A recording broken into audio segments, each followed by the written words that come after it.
It's Kambada, the shaman, the god, the crack baby.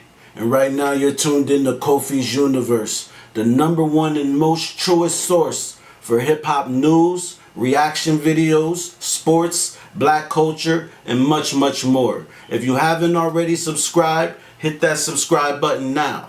Bada. YouTube, salute. Juelz Santana has opened up about how the Diplomat's relationship with Jay-Z's Roc-a-Fella Records came to an end.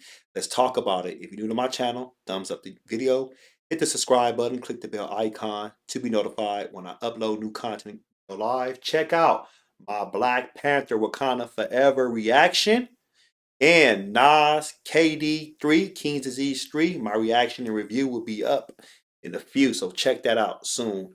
All right, the world pretty much saw a lot of the tension that was going on. Um, that's what Juelz Santana was talking about when he was on Vlad TV. I'm not going to say got along because it's like a weird word. Never got along. Like we not little kids, but they had a funny relationship talking about Cameron and Jay-Z. They never really clicked and meshed too well to where it felt like we were truly Roc-a-Fella artists. If that makes sense. Dame Dash always showed us that love. We just never felt like we were truly welcome over there. Juelz suggested that he and his Dipset bandmates felt like the outcasts of the rock family during their time signed to the label. Cam released 2 solo records, Santana released 1, and they released just 1 group album. All right, let me pause for a second before I continue.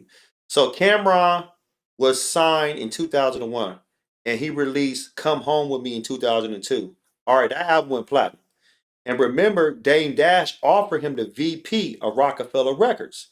And I think he was going to pay him $500,000 to $750,000, but I know he wanted that money annually because he thought Jay-Z hearing these rumors of retiring, like, all right, I can't deal with this.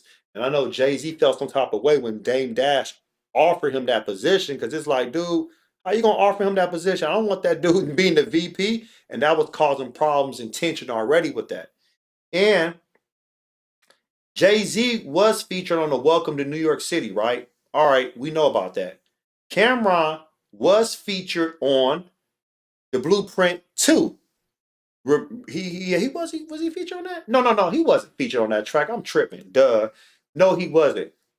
Cameron was on the whatchamacallit album. The Paid in Full soundtrack. Remember they came out they had a double album soundtrack, and it was like this rock army track. Jay-Z had Oskino Spars, Beanie Siegel, Freeway.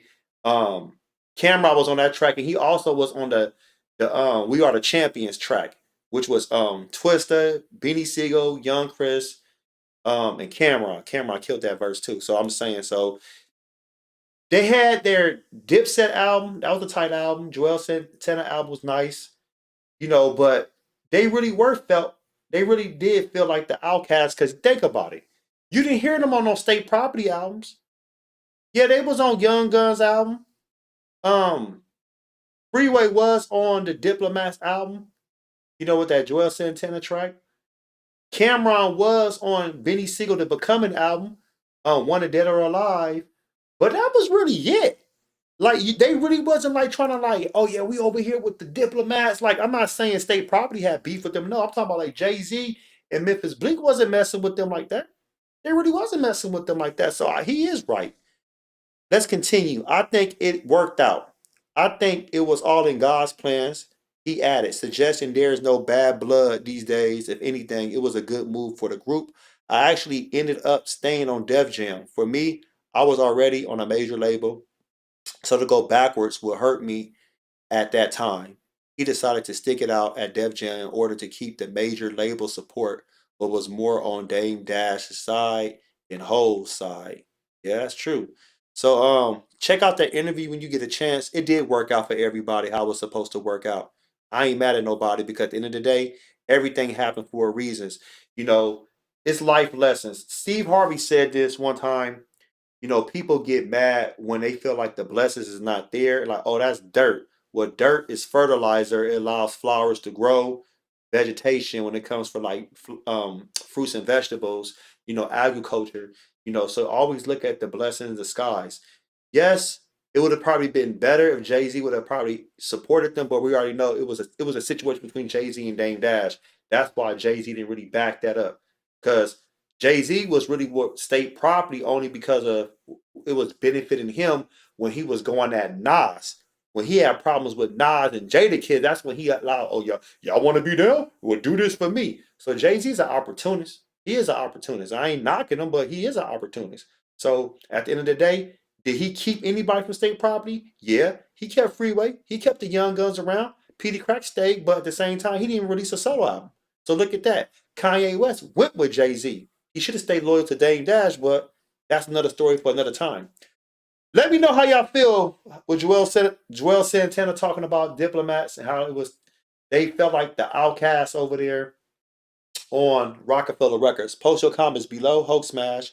Black Panther the like button. Subscribe to my channel.